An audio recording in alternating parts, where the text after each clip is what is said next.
Hi, welcome to Unique Parenting. I'm B. Moise, and today I want to talk about my 4 top parenting tips that I could not live without. I incorporate these tips into my daily parenting journey, parenting struggles, parenting expectations, but really, I could not be an effective parent if I did not consistently put these tips into practice, right? Being a parent means that your life is constantly changing. Your children are growing daily and in early development.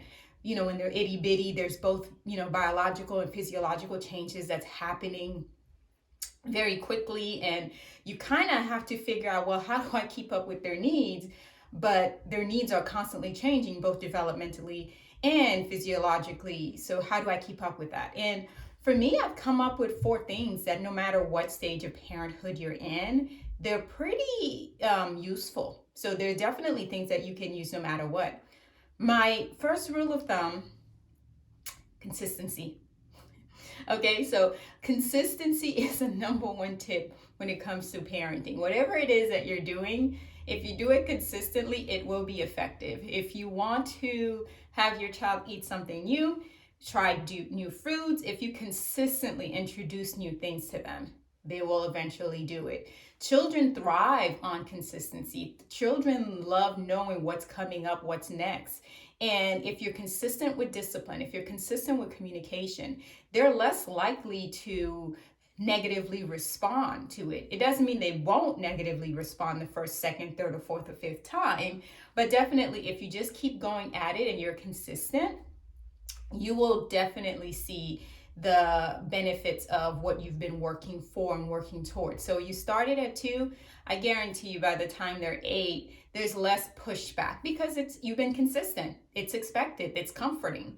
So consistency, right? That's my first one. Second one is routine.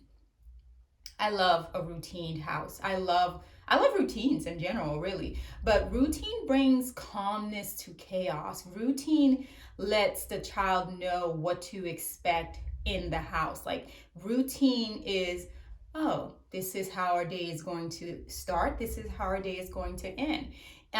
The earlier you start and create and build a foundation for having a routine, the easier it will be when your children are older, especially if you have to switch up that routine. When they're little and then you have the feeding schedule, and then when they're toddlers and you kind of have the preschool years, and then you have the school years, by the time they're teenagers or even school age, by the time they're in sports and activities and all these different things, having a routine becomes very important because schoolwork will start to become a problem if you don't already have a built-in routine that you've been doing for a while. Now, that doesn't mean routines don't change because, again, transitionally, it's going to happen. But you create a routine in the very beginning, and just know that no matter where you are at on your parenting journey, kids will transition along the way, especially if they're already used to responding to a routine. So love having a routine, especially for an atypical child. Having a routine helps them keep the calm in the chaos.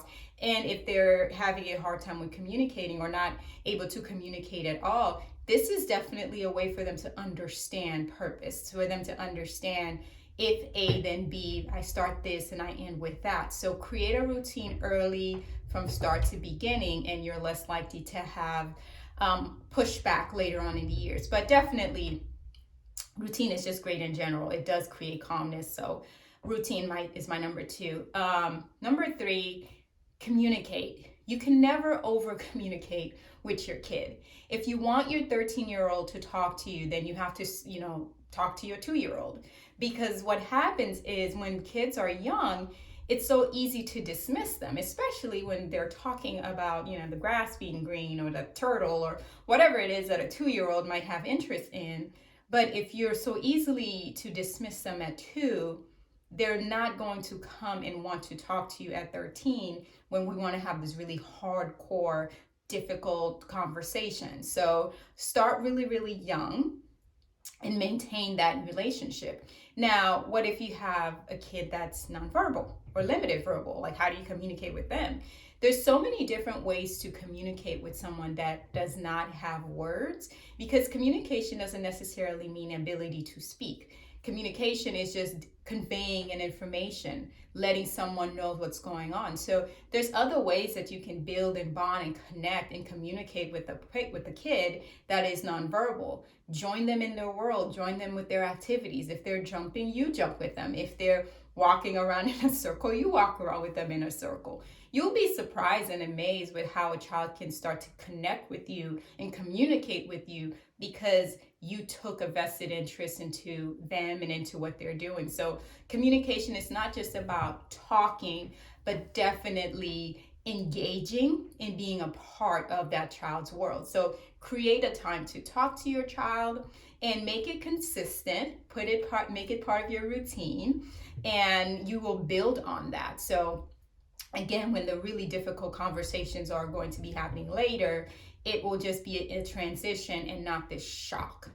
And my last one, number 4, is self-care, right? I mean, it's so easy to think about, well, what can I do for my kid? What can I do for my husband? What can I do for work? What can I do? What can I do? What can I do? And completely and totally neglect the fact that you have to be the person that takes, that you're in charge of, that you take care of yourself, that's going to be available to do these things. So for me, as a parent, it's been incredibly hard to actually take in self-care, because as a mom and as a special needs mom, my first thought always goes to, are my kids happy? Do they have this? Do they have that?